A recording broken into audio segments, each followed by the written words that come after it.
جی وعلیکم السلام ورحمۃ اللہ وبرکاتہ۔ محترم بھائی نے جی یہ سورہ کاف کی یہ آیات کا ایک سکین بھیجا ہے جس میں فاصبر علی ما یقولون وسبح بحمد ربک قبل طلوع الشمس وقبل الغروب، یہ درجہ ہے آگے ومن اللیل فسبحہ وادبار السجود۔ اچھا جی محترم بھائی، اس میں دو تین باتیں یاد رکھیں۔ ایک بات تو یہ یاد رکھیں کہ سجدے کے اندر دعائیں وہ کرنی ہیں جو نبی علیہ السلام کی سنت سے ثابت ہے، نمبر ایک۔ نمبر دو، عربی کے اندر کرنی ہے۔ نمبر تین، حدیث سے منقول دعائیں کرنی ہیں، قرآنی دعا نہیں کرنی چاہیے سجدے کے اندر۔ اگرچہ مسند احمد کے اندر ایک حدیث آتی ہے، وہ شیخ البانی وغیرہ نے اس کو درست قرار دیا ہے، صحیح قرار دیا ہے کہ نبی علیہ السلام رکوع سجدے کے اندر قرآن پڑھتے۔ وہ کون سی؟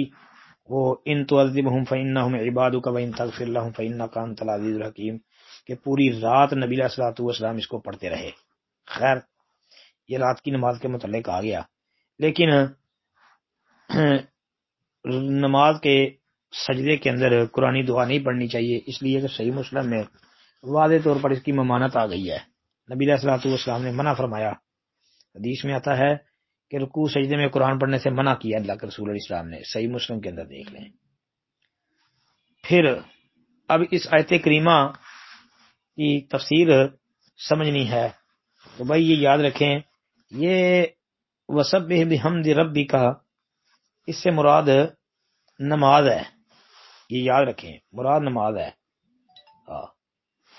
یہ سمجھو کہ جز بول کر کل مراد لیا جاتا ہے نا، جس طرح جز مراد کل، بعض حدیثوں میں آتا ہے سجدہ، کہ سجدے کا لفظ آتا ہے، سجدے سے مراد رکعت ہوتی ہے، جس طرح کہ نبی علیہ الصلوۃ والسلام کے متعلق آتا ہے کہ آپ علیہ الصلوۃ والسلام نے عصر کے بعد 2 رکعتیں کبھی نہیں چھوڑی۔ بعض روایتوں میں سجدوں کا ذکر ہے تو وہ سجدے سے مراد رکعت ہے۔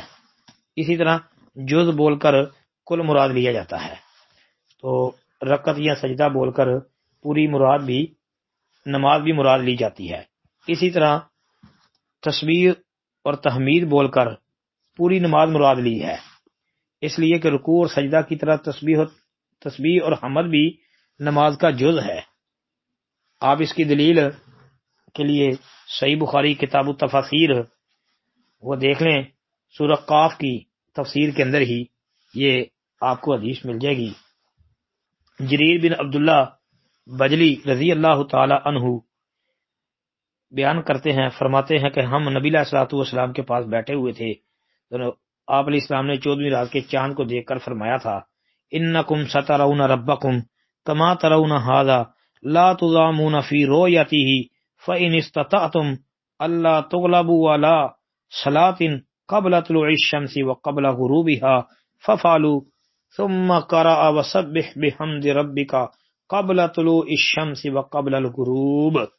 یہ نبی علیہ الصلوۃ والسلام نے پڑھا تھا کہ تم اپنے رب کو اسی طرح دیکھو گے جیسے اسے دیکھ رہے ہو، یعنی 14ویں رات کے چاند کو۔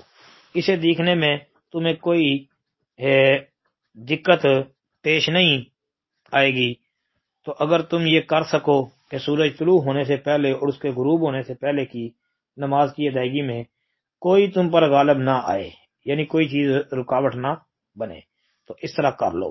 پھر آپ علیہ الصلوۃ والسلام نے یہ آیت پڑھی وسبح بحمد ربک قبل طلوع الشمس وقبل الغروب۔ تو پتہ چلتا ہے اس سے کہ سبح بحمد ربک سے مراد، سبح اور بحمدی سے مراد جو ہے یہ پوری نماز ہے۔ اور کون سی نمازوں کی خاص فضیلت اس میں بیان ہوئی ہے؟ فجر کی نماز اور عصر کی نماز کی اہمیت اور فضیلت اس میں ذکر کی گئی ہے جی۔ پھر یہ واضح طور پہ آ گیا۔ اب یہاں پر یہ بات بھی یاد رکھیں کہ